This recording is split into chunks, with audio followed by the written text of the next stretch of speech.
Hello students, welcome to our mastermind channel. आज के इस वीडियो लेक्चर में हम डिस्कस करने वाले हैं class 10 science lesson number 6 life process का पार्ट 4, जिसमें मेनली हम डिस्कस करने वाले हैं रेस्पिरेशन। टॉपिक ध्यान से सुनना। टॉपिक के अंदर मेनली 3 टाइप ऑफ रिएक्शंस बताए हैं।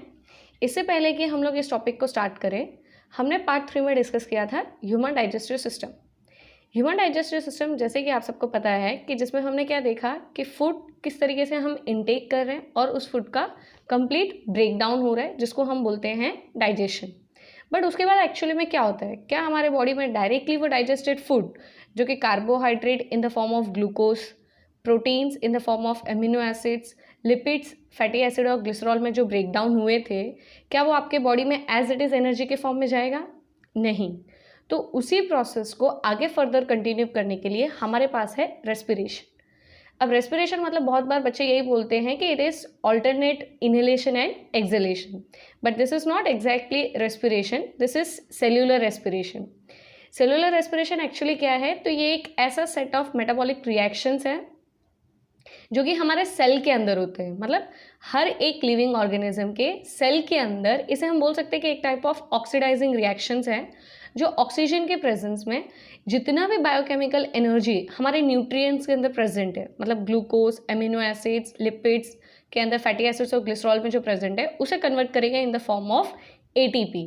That is what we call it as adenosine triphosphate, और कुछ सब्सटेंसेस को रिलीज करेगा। तो अगर इस प्रोसेस को हमें स्टार्ट करना है तो इस प्रोसेस को मेनली हमने 2 कैटेगरी में डिवाइड किया है, जिसको हम बोलते हैं एरोबिक रेस्पिरेशन, और इसी का एक और अपोजिट फॉर्म है जिसको हम बोलते हैं एनएरोबिक रेस्पिरेशन। तो बच्चों अभी जल्दी से रिकॉल कर लो, 8-9 में पढ़ चुके हैं एरोबिक और एनएरोबिक क्या होता है। कर लिया रिकॉल? अब हम शुरू करते हैं। अब चाहे वो एरोबिक हो या एनएरोबिक हो, एरोबिक मतलब which is going to takes place in presence of oxygen, anaerobic which is going to takes place in the absence of oxygen. दोनों के लिए, दोनों प्रोसेस के लिए कॉमन स्टेप है जिसको हम यूजुअली बोलते हैं ग्लाइकोलिसिस। नाम ध्यान से सुन लेना, टेक्स्ट बुक में नहीं दिया हुआ, ये एक्चुअली 12th का टर्म है। ग्लूकोज हमारे सेल के साइटोप्लाज्म के अंदर एक रिएक्शन होता है जिसे हम बोलते हैं ग्लाइकोलिसिस, कन्वर्ट होगा इनटू अ सब्सटेंस जिसको आइदर हम पायरुवेट भी बोल सकते हैं, पायरुविक एसिड भी बोल सकते हैं।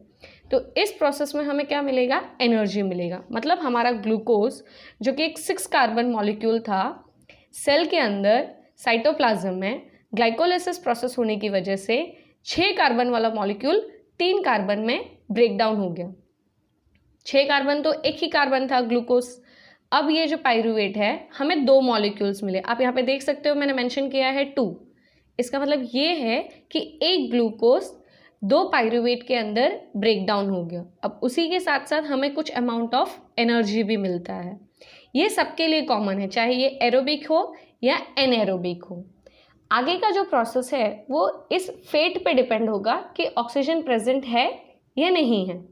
समझो अगर ऑक्सीजन प्रेजेंट है, that means in presence of oxygen, तो इस रिएक्शन को हम क्या बोल रहे हैं? Aerobic respiration. ये मेनली किसके अंदर होता है? तो हम ह्यूमन बींग्स के अंदर होता है। हम ह्यूमन बींग्स में ये जो यहाँ पे पायरुवेट बना जो कि 3 कार्बन मॉलिक्यूल्स था, हमारे सेल के अंदर ऑर्गेनल होता है जिसको हम बोलते हैं माइटोकॉन्ड्रिया। उसमें एक रिएक्शन होगा जिस साइकिल को हम बोलते हैं क्रेब्स साइकिल। तो उस साइकिल की वजह से ये आपका पायरुवेट कन्वर्ट हो जाएगा इनटू कार्बन डाइऑक्साइड, प्लस हमें मिलेगा एनर्जी। ध्यान से सुनना, हमारे पास यहाँ पे 2 पायरुवेट थे जो हमने ऊपर देख लिया था। एक ही ग्लूकोज जो कि 2 पायरुवेट में डिवाइड हुआ, वो पायरुवेट जब ऑक्सीजन प्रेजेंट था, ऑक्सीजन के प्रेजेंस में 2 पायरुवेट 6 कार्बन डाइऑक्साइड दे रहे। मतलब अल्टीमेटली हमने जहाँ से शुरू किया, हमारा ग्लूकोज जो कि 6 कार्बन मॉलिक्यूल था, हमें एंड में 6 कार्बन डाइऑक्साइड मॉलिक्यूल मिल गया। इसका मतलब हमारा कंप्लीट ब्रेकडाउन हो चुका है एरोबिक रेस्पिरेशन में, प्लस हमें क्या मिला? एनर्जी।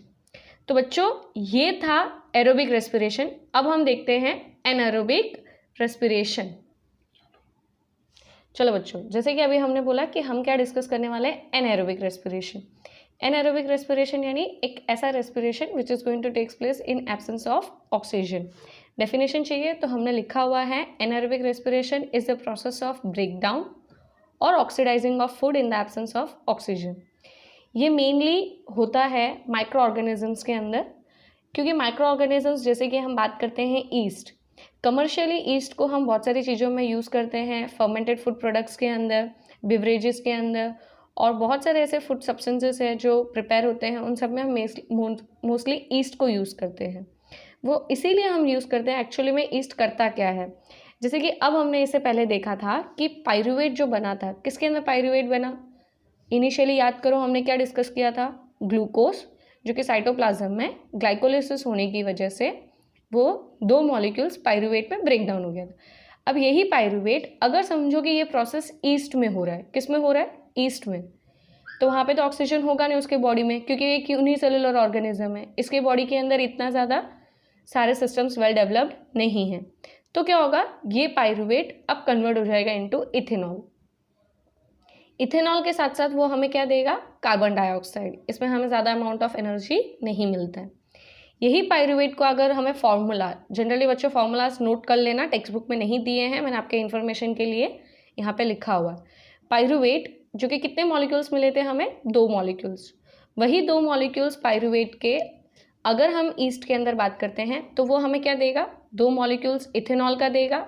ध्यान से देखो हमने क्या मेंशन किया यहाँ पे, 2 मॉलिक्यूल्स इथेनॉल, प्लस हमें वो क्या देगा, 2 मॉलिक्यूल्स कार्बन डाइऑक्साइड। इथेनॉल की वजह से क्या होता है, वो फ्लफीनेस आती है, इसीलिए इसे हम बिवरेजेस के अंदर और फर्मेंटेड फूड प्रोडक्ट्स जैसे कि खमन, ढोकला, इडली, ये सारी चीज़ों में हम इसे यूज़ करते हैं। इसीलिए इस प्रोसेस को इवन हम क्या बोलते हैं, फर्मेंटेशन। ये टर्म भी याद रखना, यूजुअली पूछा जाता है। अब यही है एनाएरोबिक रेस्पिरेशन, जो कि ऑक्सीजन के एब्सेंस में हो रहा है। समझो कि हमारे पास ऑक्सीजन की कमी है। इससे पहले हमने 2 चीज़ डिस्कस किया था। हमने क्या डिस्कस किया था, एक प्रेजेंस ऑफ ऑक्सीजन हमने देखा, दूसरा एब्सेंस ऑफ ऑक्सीजन देखा, तीसरा कंडीशन हम देख रहे हैं कि जिसमें लैक ऑफ ऑक्सीजन है।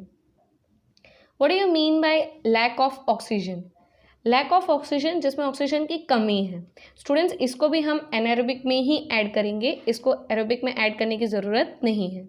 तो यूजुअली ये कंडीशन किसके अंदर होता है, ह्यूमन बींग्स के मसल सेल्स के अंदर। बहुत बार ऐसा होता है कि हम विगरस एक्सरसाइज कर रहे हैं या रनिंग कर रहे हैं एथलीट्स वगैरह के लिए, ये लोग जब बहुत ज़्यादा अपने बॉडी को यूटिलाइज करते हैं तो इसमें हमारे बॉडी के अंदर जैसे कि हम देख रहे हैं कि सेल्स को ऑक्सीजन चाहिए होता है, तो ऑक्सीजन की कमी हो जाती है। बहुत बार हम रनिंग कर रहे हैं या कुछ स्पोर्ट्स खेलते हैं तो अचानक हमारे पैरों के अंदर एक क्रैम्प आ जाता है, जिसको यूजुअली हम बोलते हैं मसल क्रैम्प। टेक्स्ट बुक में भी इसके बेस पे क्वेश्चन पूछा है कि why do human beings have a muscle cramp, तो उसी का एक्सप्लेनेशन अभी हम यहाँ पे देखेंगे कि ये जो पायरुवेट है, जो कि एक 3 कार्बन मॉलिक्यूल है, हमारे मसल सेल्स में जब ऑक्सीजन की कमी होने की वजह से ये पायरुवेट धीरे धीरे कन्वर्ट होने लगता है लैक्टिक एसिड, और प्लस हमें क्या देगा, एनर्जी। अब ये लैक्टिक एसिड धीरे धीरे वहाँ पे एक्यूमुलेट होने लगता है। एक्यूमुलेट होने की वजह से जैसे ही लैक्टिक एसिड का कॉन्सेंट्रेशन बढ़ जाएगा तो हमारे मसल्स में वो क्रैम्प हमें फील होगा। आप अभी कभी ये चीज़ को महसूस किए हो तो ये क्रैम्प लॉन्ग टाइम के लिए नहीं होता है, ये सिर्फ शॉर्ट टाइम पीरियड के लिए ही होता है। जैसे ही फिर वापस आपके बॉडी में ऑक्सीजन का लेवल प्रॉपर हो जाएगा तो आपका जो मसल क्रैम्प है वो ठीक हो जाता है। तो अगर हम यहाँ पे देखते हैं अभी कि पायरुवेट जो कि एक 3 कार्बन मॉलिक्यूल है, मसल सेल्स के अंदर प्रोसेस हो रहा है, तो लैक्टिक एसिड जो बना वो भी एक 3 कार्बन मॉलिक्यूल है, इसीलिए यहाँ पे कितने मॉलिक्यूल्स मिले हमें, 2 molecules of lactic acid. Pyruvic acid कितने मिले थे, 2 मॉलिक्यूल। लैक्टिक एसिड भी कितने मिले हमें, 2 मॉलिक्यूल, प्लस हमें क्या मिला, एनर्जी।